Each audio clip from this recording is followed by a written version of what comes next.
මේ වීඩියෝ එකක වෙලා ඉන්නේ 2019 බහුවර්ණ ප්‍රශ්න පත්‍රයේ අවසාන වීඩියෝ එකත් එක්ක. ඒ 41 වෙනි ප්‍රශ්නයේ සිට 50 වෙනි ප්‍රශ්නය දක්වා සාකච්ඡා කරන වීඩියෝ එකත් එක්ක. බලමු අපි 41 වෙනි ප්‍රශ්නය මොනවද අහලා තියෙන්නේ කියලා. ඒ අහලා තියෙන්නේ ශ්‍රය වීම සම්බන්ධ ප්‍රශ්නයක්. මොකක්ද අහලා තියෙන්නේ? පළවෙනි එක ශ්‍රය වීම. මෙතන තියෙන්නේ ඵලදායී ජීව කාලය වෙනස් වීම. ඵලදායී ජීව කාලය නැවත ඇස්තමේන්තු කිරීමකදී ශ්‍රය වීම හොයන සූත්‍රයක් තියෙනවා.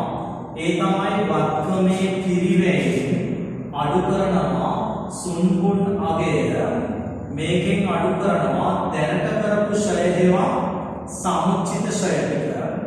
මේක බෙදන්න ඕනේ ඉදිරි ඵලදායී ජීව කාලය. ඉදිරි ඵලදායී ජීව කාලය. ඉදිරි ඵලදායී ජීව කාලයෙන් බෙදන්න ඕනේ.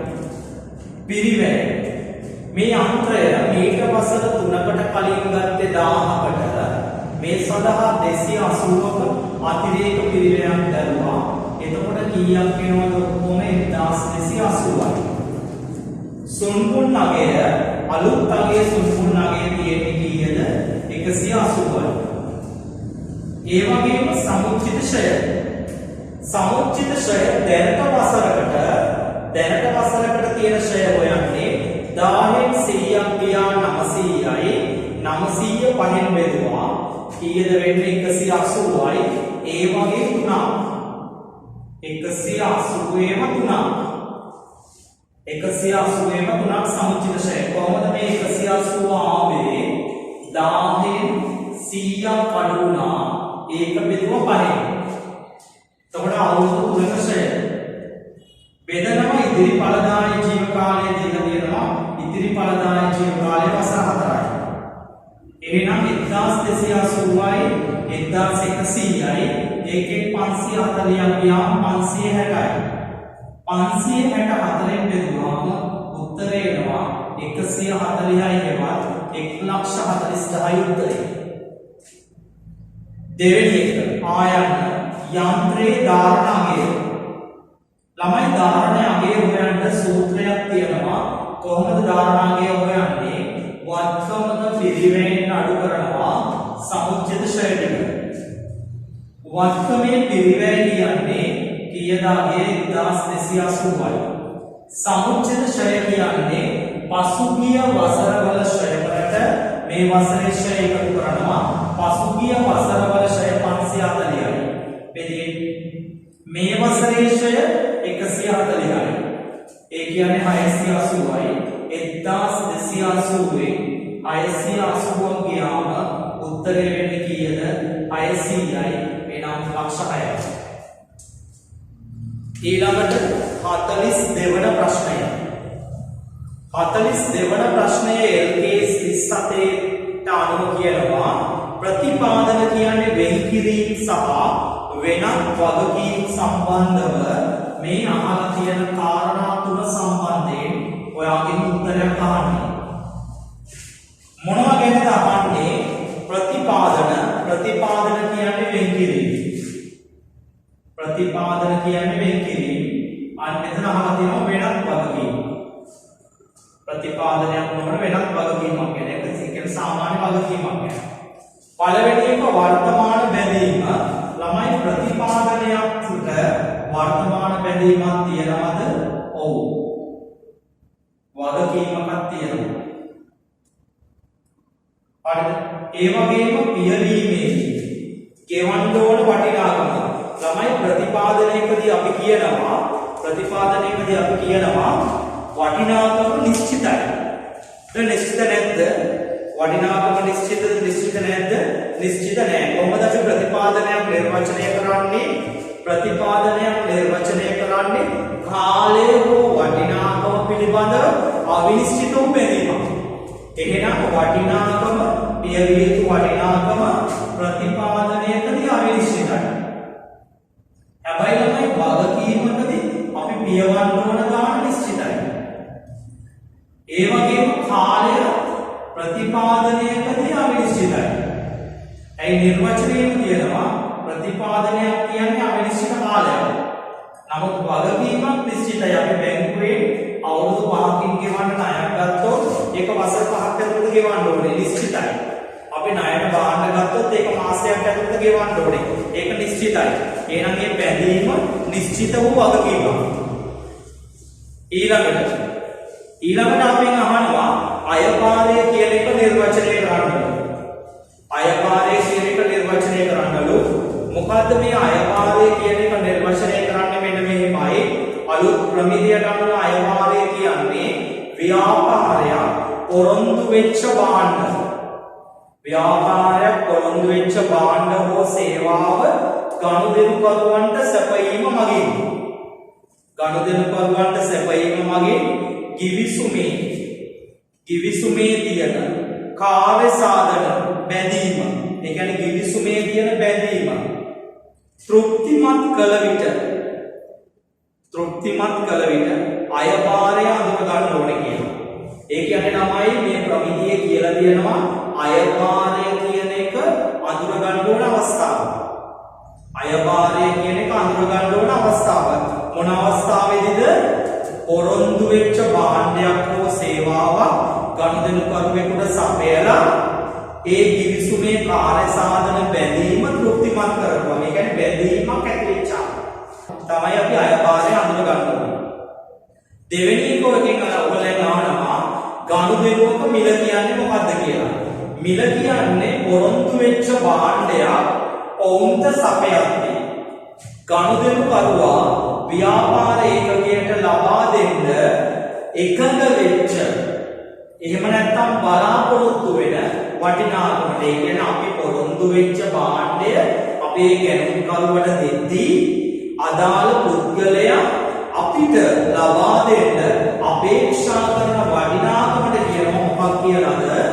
ගනුදෙනුවේ මිල කියලා. ගනුදෙනුවේ මිල කියලා. ඊළඟ ප්‍රශ්නය 44 වෙනි ප්‍රශ්නය. ඔන්න දීලා තියෙනවා අපිට තොරතුරු වාගයක්. මොනවද දීලා තියෙන්නේ? කොටස් ප්‍රාග්ධනයයි රඳවාගත් පැවුම. කොටස් ප්‍රාග්ධනයයි රඳවාගත් පැවුම දීලා තියෙනවා. කොටස් ප්‍රාග්ධනයයි රඳවාගත් පැවුම. අපිට දීලා තියෙනවා කොටස් ප්‍රාග්ධනය දැනට කොච්චරක් තියනවද? ලක්ෂ 20යි 2000. ඒ වගේම රඳවාගත් ඉපැයුම් දීලා තියෙනවා කීයක්ද? 800. මේකේ දැනට කොටස් තියෙනවා තමයි 100ක්. දැනට කොටස් 100ක් තියෙනවා. ඒ කියන්නේ ලක්ෂයක් තියෙනවා. ඔන්න පළවෙනි එක වෙන්නේ 2018 9:30 දින සමාගම කොටසක් 20 ගානේ රුපියල් 4 ලක්ෂයක කොටස් රඳවාගත් ඉපැයුම් ප්‍රාග්ධනට කළා. ඒ කියන්නේ සංචිත වලින් 400ක් අඩු වෙලා කොටස් ප්‍රාග්ධනයට 400ක් එකතු වෙනවා. සංචිත ප්‍රාග්ධනය කළා. දෙක 2018 12:31 දිනට පැවති එම කොටස් වලට 12ට එකක් ලැබෙන පරිදි රුපියල් 10 ගානේ හිමිකම් නිකුතුවක් කළා. ළමයි මෙතන ඉස්සෙල්ලා එකේ දුන්නේ එක කොටසක් 20 ගානේනේ. 400ක කොටස් දුන්නේ. එතකොට කොටස් 20ක් දීලා තියෙනවා. 20ක් කියන්නේ 20000ක් දීලා තියෙනවා. දැනට කොටස් ලක්ෂයක් තිබුණා. අලුතෙන් දුන්න 20000. ඔක්කොම කීයක් එනවද? 1 ලක්ෂ 20000යි. ඒකට 12ට එකක් දෙනවා. 1,20,000ට 12ට එකක් කියන්නේ එකෙන් 12න් එකක්. ඒ කියන්නේ කොටස් 10000 තමයි හිමිකම් නිකුතුව කරන්නේ. එක කොටසක් 10 ගානේ. 10,000ේව 10ක් කියන්නේ ලක්ෂයයි. කොටස් ප්‍රාග්ධනයට ලක්ෂයක් එකතු කරනවා. එය සංචිත වලට බලපෑමක් නැහැ. අන්තිම එක තියෙනවා මේ ව්‍යාපාරයේ ලාභය තියෙනවා 300ක්. එහෙනම් ලාභය 300ක් තියෙනවා. එහෙනම් ඔයාගෙන් අහන ප්‍රශ්නයක් තියෙනවා. පළවෙනි එක ඉහත කොටස් නිකුත් කිරීම නිසා මුදල් ශේෂයේ වැඩිවීම. ළමයි මුදල් වැඩි වෙන්නේ කොටස් නිකුත් කරන ගානේ. මොකද සංචිත ප්‍රාග්ධනිත ගත කරන්නේ නොමිලේ. එහෙනම් කොටස් නිකුත් කරන සල්ලි හම් වෙන්නේ ඒ කියන්නේ හිමිකම් නිකුතුව උත්තරේ රුපියල් ලක්ෂයයි. දෙවෙනි ප්‍රමාණව සමාගමේ හිමිකම කීයද කියලා. ළමයි හිමිකම හොයන්නේ කොහොමද? කොටස් ප්‍රාග්ධනය සංචිත දෙකයි එකව කරනවා. කොටස් ප්‍රාග්ධනය තියෙන්නේ 2500යි. සංචිත තියෙන්නේ 700යි. 2500යි 700යි කියන්නේ කීයක් වෙනවද? 3200යි. ඒ කියන්නේ ලක්ෂ 32යි. එහෙම නැත්නම් අපි කියනවා උත්තරේ කීයද වෙන්නේ? ලක්ෂ 32යි. එහෙම නැත්නම් 3200යි උත්තරේ. ඊළඟ එක 45 ආයතනයක දිනුම් අනුපාත විශ්ලේෂණය සම්බන්ධව මෙන්න මේවා සත්‍යද අසත්‍යද කියලා අහන්නේ. මෙන්න මේවා සත්‍යද අසත්‍යද කියලා අහන්නේ. දැන් අපි බලමු මේවා සත්‍යද අසත්‍යද කියලා. පළවෙනි එක ඉහළ තොග පිරිවැටුම් අනුපාතයක් අඩු තොග රැඳවුම් කාලයක් පෙන්වුම් කරනවා. ළමයි තොග පිරිවැටුම් අනුපාතය වැඩි වෙනවා කියන්නේ භාණ්ඩ තොග විකිරණ වේගය වැඩි වෙනවා. විකිරණ වේගය වැඩි වෙනකොට භාණ්ඩ ගබඩාවේ තියෙන කාලය මොනවා වෙනවද? අඩු වෙනවා. ගබඩාවේ තියෙන කාලය අඩු වෙනවා. ඒක උත්තරේ නම් සත්‍යයි. සත්‍යයි. දෙක ණය ගැතියන්ගෙන් මුදල් එකතු කර ගැනීම තුලින් ජංගම අනුපාතය අඩු වෙනවා. ළමයි ජංගම අනුපාතය වෙන සූත්‍රය තමයි ජංගම වත්කම් බෙදීම ජංගම වගකීම. ජංගම වත්කම් බෙදීම ජංගම වගකීම. එතකොට ළමයි මෙතන කියන්නේ ණය ගැතියන්ගෙන් මුදල් ලැබෙනවා. ළමයි ණය ගැතියන්ගෙන් මුදල් ලැබිච්චාම ණය ගැතියෝ කියන ජංගම වත්කම අඩු වෙනවා. මුදල් කියන ජංගම වත්කම වැඩි වෙනවා. එතකොට අඩුම ගානේ ජංගම වත්කම්වත් වෙනස් වෙන්නේ. වත්කම්වත් වෙනස් වෙන්නේ කියන අනුපාතයේ උත්තරේ වෙනස් වෙන්නේ. එහෙනම් උත්තරය අඩු වෙනවා කියන එක වැරදි. ඊළඟ එක ඉහළ පොළේ ආවරණ අනුපාතය අඩු ණය ගෙවීමේ හැකියාවක් පෙන්වුම් කරනවා. ළමයි පොළේ ආවරණ අනුපාතය වැඩි කියලා කියන්නේ හරිද? පොළේ ආවරණ අනුපාතය වැඩි කියන්නේ පොළී ගෙවන්න තියෙන හැකියාව වැඩි කියලා. පොළී ගෙවන්න තියෙන හැකියාව වැඩි කියන්නේ ණය ගෙවීමේ හැකියාවක් තියෙනවා කියන එක පෙන්වුම් කරනවා. අඩු ණය ගෙවීමේ හැකියාවක් තියෙනවා කියන්නේ කියලා කියන්නේ ඒක අසත්‍යයක් උත්තරය. මොකද ණය ගෙවීමේ හැකියාව වැඩි, පොළී ආවරණය වැඩි කියන්නේ. D එක වසර අවසාන තොගේ සුද්ධ උපලබ්ධතාවයට මෙනුම් කිරීම දළලාභ අනුපාතයට බලපෑමක් ඇත. ළමයි දළලාභ අනුපාතය හොයන්නේ දළලාභයේ විකුණුම් වලින් බෙදලා 100න් වැඩි කරනවා. ළමයි දළලාභයේ හොයන්නේ විකුණුම් පිරිවැය අඩු කරලා ගන්න. විකුණුම් පිරිවැය එන්නේ කොහොමද? විකුණුම් පිරිවැය ඉන්නේ අවසාන තොගේ අඩු කළාට පස්සේ. එන අවසාන තොගේ කියලා අපි ගන්න පිරිවැය අපිට. ඒ නිසා ඒ සුද්ධ උපලබ්ධතා කියලා ගත්තත් පිරිවැය ගත්තත් තොගේ ලෙස අපි විකුණුම් පිරිවැය හොයන්න පිරිවැය ගන්න නිසා මේක දළලාභ අනුපාතයට බලපෑමක් නැහැ. මේකේ තියෙන බලපෑමක් ඇති කරනවා කියලා උත්තරේ අසත්‍යයි. එහෙනම් පළවෙනි එක සත්‍යයි, ඉතුරු තුනම අසත්‍යයි. ඊළඟ එක ඔන්න තමයි ඔයාලට දීලා තියෙනවා තොග සම්බන්ධ තොරතුරු වාගයක්. 46 වෙනි ප්‍රශ්නේ තොග සම්බන්ධ තොරතුරු වාගයක්. අපෙන් අහන්නේ විකුණුම් පිරිවැයයි අවසාන තොගයයි. විකුණුම් පිරිවැය අවසාන තොගයයි. මෙතන ක්‍රම දෙකකට අහලා තියෙන්නේ 5 එකට සහ back එකට. විකුණුම් පිරිවැයයි අවසාන තොගයයි. අපි බලමු. ඉස්සෙල්ලාම අපි 5 ක්‍රමය.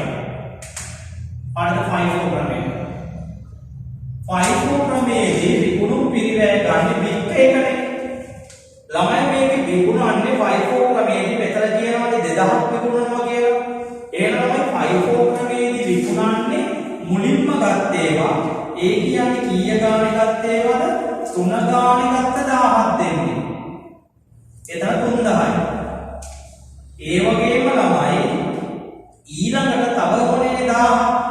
එතකොට ඒ 1000 දෙන්න වෙන්නේ ඊට පස්සේ ගත්ත ඒවා. ඒ කියන්නේ කීය ගානේ ගත්ත ඒවාද? 4 ගානේ ගත්ත ඒවා එතන 4000යි. එහෙනම් ඔක්කොම එනවා කීයක්ද? 7000යි. ඔක්කොම එනවා 7000යි. ඊළඟට අහනවා ළමයි ඉතිරි තොගය. දැන් ළමයි ගබඩාවේ මේ 3 ගානේ ගත්තේව නෑ. 4 ගානේ ගත්තේව තියෙනවා කීයක්ද? 500ක් ඉතුරුයි.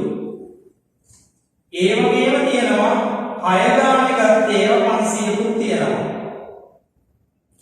6 ගානේ ගත්තේව 500කුත් තියෙනවා. එහෙනම් 500ව 4ක් කීයද? 2000යි. 500ව 6ක් කීයද? 3000යි. එහෙනම් ඉතිරි තොගේ වටිනාකම වෙනවා 54 ක්‍රමයට කීයක්ද? 5000. ඒ කියන්නේ ගබඩාවේ මුලින් ගත්ත ඒවා මුලින් දුන්නට පස්සේ ඉතුරු වෙන්නේ 40 සහ 6. ඊළඟට WAC ක්‍රමය. එහෙම නැත්නම් බරතැබූ සාමාන්‍ය ක්‍රමය. ළමයි බරතැබූ සාමාන්‍ය ක්‍රමයට මොකක් හොයාගන්නත් ඉස්සෙල්ලා අපි බරිත සූත්‍රය හොයාගන්න. ළමයි මේකට මම මේ වගේ බහුවර්ණ වලට පිළිතුරු සපයන්න පිළික්‍රමයක් මම කියලා දෙන්නම්. මේකෙදි අපි ගන්නවා ළමයි ආරම්භක තොගය. ආරම්භක තොගයට ගැණුම් එකතු කරනවා. මම සූත්‍රය දෙන්නම්. ආරම්භක තොගයට ගැණුම් ටික එකතු කරන්න. එකතු කරලා ඒකක ගාණයෙන් බෙදන්න. එතකොට WAC ගන්න පුළුවන්. එතකොට ඔකේ ආරම්භක තොගයේ තියෙන්නේ 1000 3ක් 3000යි. ගැණුම් දෙකක් තියෙනවා. ගැණුම් කියලා ගන්න ඕනේ 1500ව 4ක් 6000කුත් තියෙනවා. ආයේ 500ව 6ක් 3000කුත් තියෙනවා. එතකොට ඔක්කොම 9000යි. 9000යි 3000යි 12000යි. ඒක බෙදන්න ඕනේ ඒකක සංඛ්‍යාව. ඒකක සංඛ්‍යාව කියන්නේ මේ දෙකේම තියෙන ඒකක සංඛ්‍යාව. ඒ කියන්නේ 10කුයි 1500කුයි 500කුයි ඔක්කොම තියෙනවා 3000. 12000 3000න් බෙදෙච්චාම උත්තරේ රුපියල් 4යි. WAC එක රුපියල් 4ක් එනවා. එහෙනම් අපේ විකුණුම් පිරිවැය වෙන්නේ WAC රුපියල් 4යි. ඒ වගේ 2000ක් විකුණනවා. 4 ඒව 2000යි කියන්නේ කීයද? 8000යි. ළමයි මේ 4 කිව්වේ මෙතනින් හාගත WAC එක. 2000 කිව්වේ වික් එකක් ගන්න. එතකොට ළමයි ඔක්කොම එකතු 3000ක් තිබුණානේ. 3000න් 2000ක් විකුණාම කීයක් ඉතුරුයිද? 1000යි. එහෙනම් 4 ගානේ WAC ඒකක 1000කට උත්තරේ කීයද එන්නේ? රුපියල් 4000. රුපියල් 4000. ඊළඟට ළමයි 47 වන ප්‍රශ්නය. 47 වන ප්‍රශ්නය. ඔන්න බලන්න ආර්ථික ඇණවුම් ප්‍රමාණය පිළිබඳ ප්‍රශ්නයක් තියෙනවා. ආර්ථික ඇණවුම් ප්‍රමාණය පිළිබඳ ප්‍රශ්නයක්. සමාගමක් තම නිෂ්පාදන ක්‍රියාවලිය භාවිතා කරන අමුද්‍රව්‍ය යලි ඇණවුම් ප්‍රමාණය තීරණය කරන්න EOQ ආකෘතිය පාවිච්චි කරනවා. EOQ ආකෘතිය පාවිච්චි කරනවා. 40000ක් ඉල්ලුම තියෙනවා. ඒක 8000ක ඇණවුම් ප්‍රමාණයකදී වාර්ෂික ඇණවුම් පිරිවැය 5000. ඒ කියන්නේ අවුරුද්දටම 5000ක් යනවා මේක ගන්න. කීය ගානේ ගන්නද? 8000 ගානේ ගන්න. එතකොට ඔක්කොම කීයක් අපිට ඕනේද? 40000ක් ඕනේ. එහෙනම් එකපාරකට 8000ක් ගන්නවා නම් 40000ක් ඕන නම් කී පාරක් ගන්න වෙනවද? 5 පාරක් ගන්න වෙනවා. 40000 8000න් බෙදුවම 5යි. 5 පාරක් ගන්න වෙනවා. එහෙනම් 5 පාරක් ගන්න වෙනවා නම් 5 පාර ගන්න 5000ක් යනවා නම් අපිට පළවෙනි උත්තරය යවන්නේ එක ඇණවුමක් කරන්න කීයක් කියලා. එහෙනම් 5 පාරක් කරන්න 5000ක් යනවා නම් එකක් ගන්න කීයද යන්නේ? 1000. එක ඇණවුමක් පිළිවෙල 1000. ඊළඟට අහනවා ආර්ථික ඇණවුම් ප්‍රමාණය. ඔය කියන්නේ EOQ. දාන EOQ වලට සුදුසු සූත්‍රය. මොකද EOQ හොයන සූත්‍රය? EOQ සමානයි 2යි DCO බෙදීම CH වල වර්ගමූලය.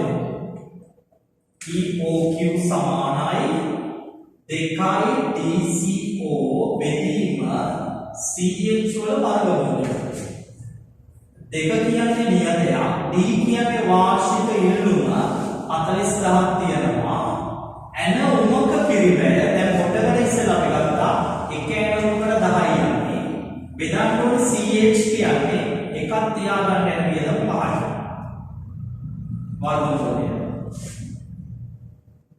මෙතන ඕන 5ට 1යි 1000ට 200යි.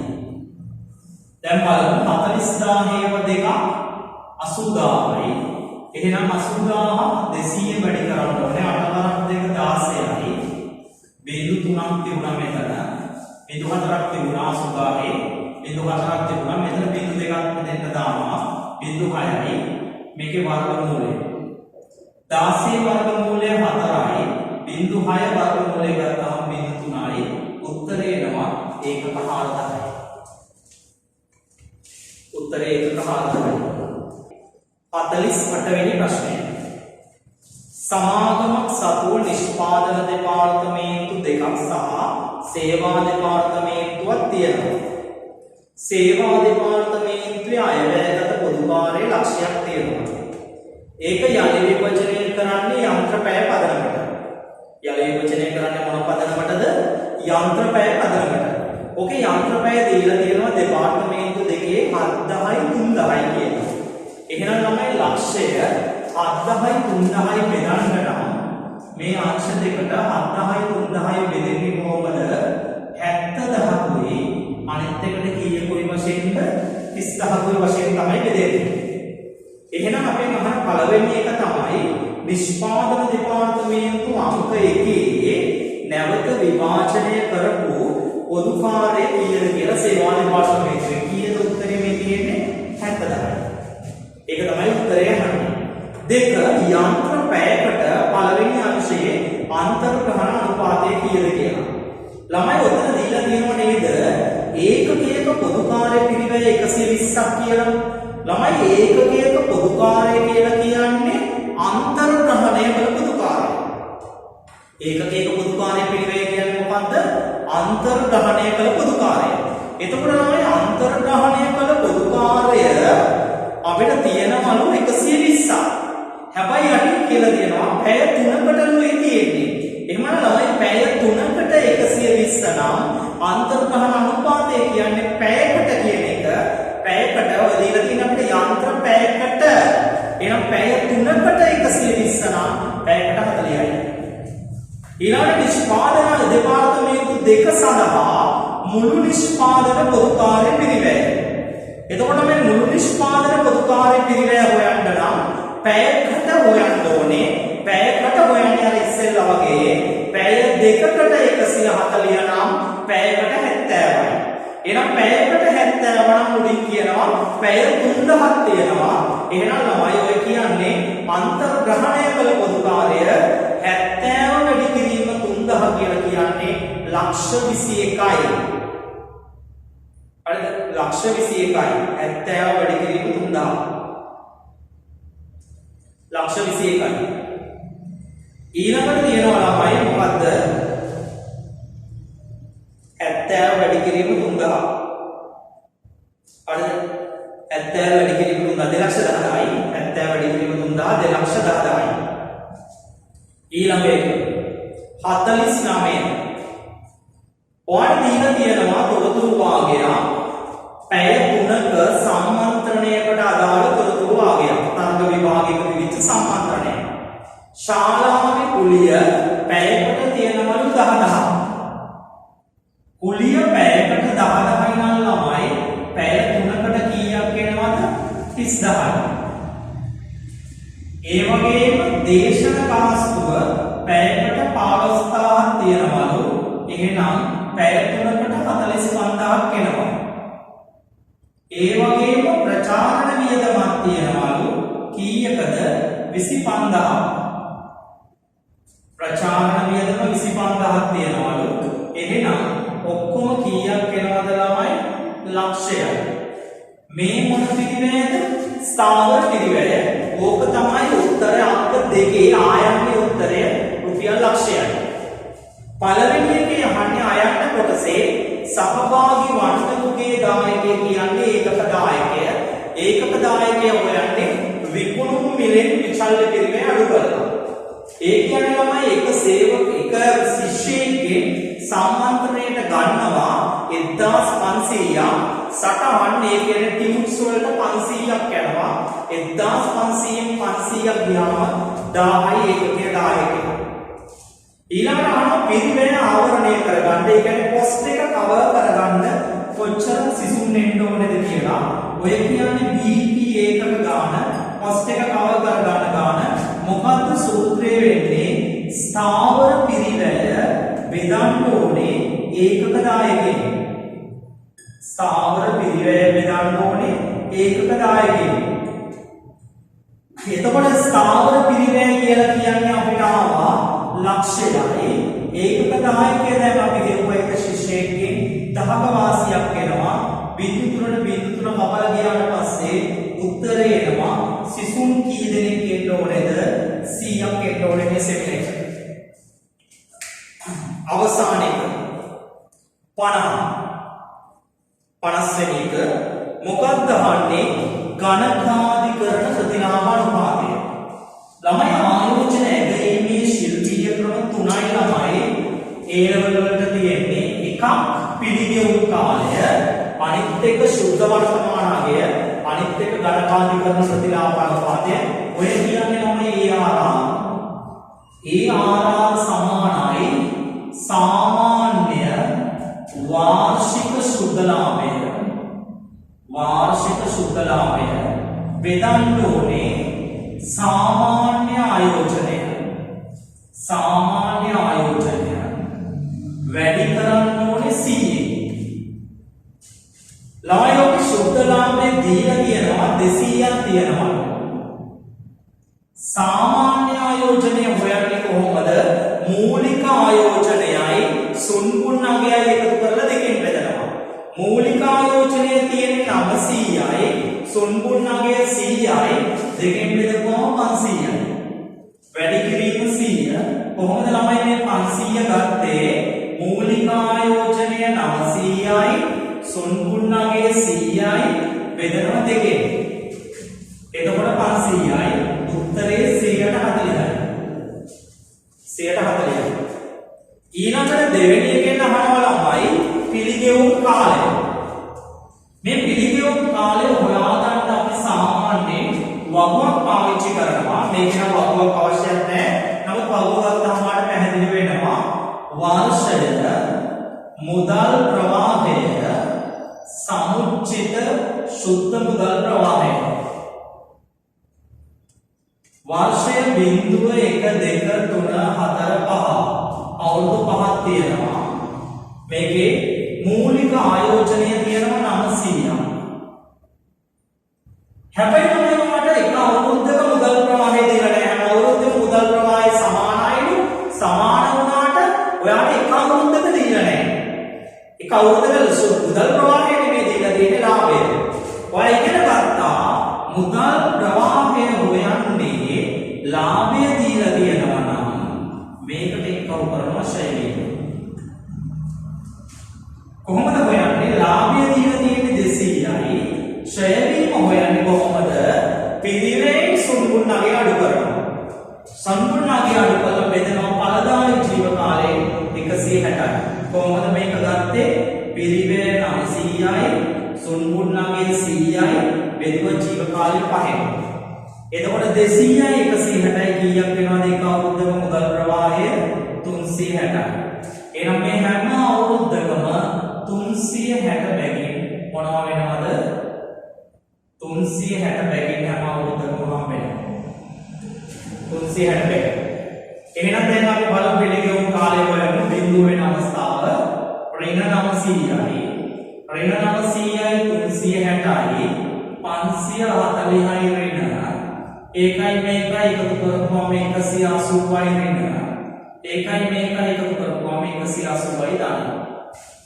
මෙන්න මේ දෙක අතර තමයි පිළිගන්න ඕනේ. අපි පිළිගෙවුම් කාලය මෙන්න මෙහෙම ගණනය කරමු. පිළිගෙවුම් කාලය සමානයි. පිළිගෙවුම් කාලය සමානයි අවුරුදු 2යි. මාස 12න්. අපි ගන්න ළමයි බිඳුව වෙන්න නම් අපිට ඕනේ 180යි. නමුත් අපි ළඟ තියෙනවා කීයක්ද? 360ක්. 360න් 180යි කියන්නේ භාගය. උත්තරය වෙනවා අවුරුදු 2යි මාස 6යි. අපි සමස්ත 2019 ප්‍රශ්න පත්‍රයේම සාකච්ඡා කරලා අවසන්. ඕගොල්ලෝ 2018 ප්‍රශ්න පත්‍රය, ඒ වගේම 2019, 2017, 2016 ඒ සෑම පළවෙනි කොටස, දෙවෙනි කොටස ඒ සියලුම විවරණ සහිතව වීඩියෝ අපි ඉදිරියේදී ඔබට නිකුත් කරනවා. ඒ නිසා ඒ සියල්ලම නරඹලා ඉතාම හොඳින් ඕගොල්ලෝ ඒ ලෙවල් විභාගෙට නැවත මේ වීඩියෝ නරඹලා ඕගොල්ලෝ තමන්ගේ විභාග කටයුතු සාර්ථක කරගනි කියලා බලාපොරොත්තු වෙනවා.